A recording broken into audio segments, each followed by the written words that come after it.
વર્ષની બાળકીની દીક્ષા રોકવા પિતા કોર્ટના શરણે છે। સુરત ફેમિલી કોર્ટમાં બાળકીના પિતાએ અરજી કરી છે। જી હા, પત્નીએ દીક્ષા માટે મુહૂર્ત લઈ લીધું હોવાનો પિતાનો આક્ષેપ છે। દીક્ષા વિવાદના કારણે દંપતીને 6 મહિનાથી અલગવાસ, જ્યારે બાળકીના પિતાને પરિચિતો પાસેથી દીક્ષા વિશે ખબર પડી। બાળકી નાની છે, મોટી થયા બાદ દીક્ષા બાબતે ચર્ચાની માંગ કરી છે। ત્યારે પત્ની દીક્ષા માટે જીદ કરતી હતી। ઝઘડા બાદ પિયર ચાલી ગઈ હતી। મહારાષ્ટ્રમાં 59 મુમુક્ષુની પાઘડી બાંધણીની તૈયારી થઈ ગઈ છે। તો મુંબઈ ખાતે 8 ફેબ્રુઆરીએ દીક્ષા મહોત્સવ પણ યોજાવાનો છે।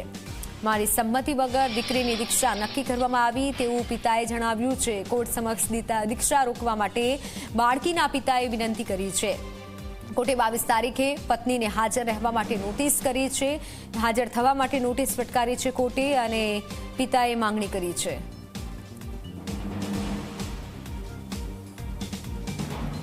મારે મારી દીકરીની દીક્ષા અત્યારે અપાવવાની ઈચ્છા નહોતી જ, બરાબર છે। પછી મારા સાહેબને આ લોકો જબરજસ્તી મુહૂર્ત લઈને આવ્યા।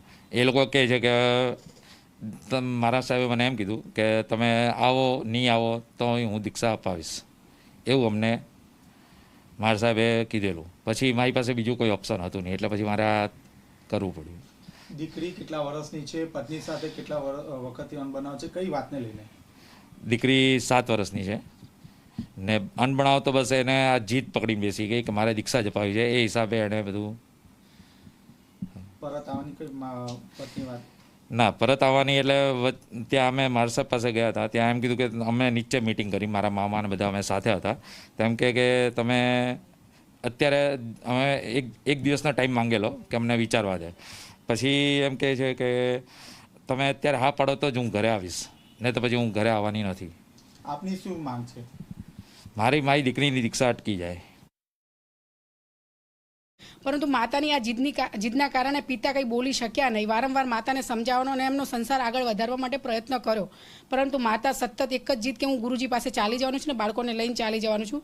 જેથી માતા છેલ્લા 6 માસથી પિયર ચાલી ગયેલી છે અને 8/2 દીક્ષા ગ્રહણ કરાવવાની છે, જે મુહૂર્તની અંદર પણ પિતાની હાજરી નથી અને ગુરુ ભગવંત આ દીક્ષા આપી દેવાના છે તેવી તજવીરો હાથ ધરાઈ હોવાથી તાત્કાલિક ધોરણે પિતાએ નામદાર કોર્ટ સુરતની અંદર ફેમિલી કોર્ટમાં ગાર્ડિયન એક્ટ મુજબ તાત્કાલિક ધોરણે કસ્ટડી લેવાનો બાળકની અને તેની ઉપર મનાઈ હુકમ લેવાનો કે દીક્ષા ગ્રહણ ના કરે, જેથી અન્ય જૈન સમાજની અંદર નાના બાળકોની જે દીક્ષા થઈ રહી છે તેની સામે સખત વિરોધ ધરાવી રહ્યા છે।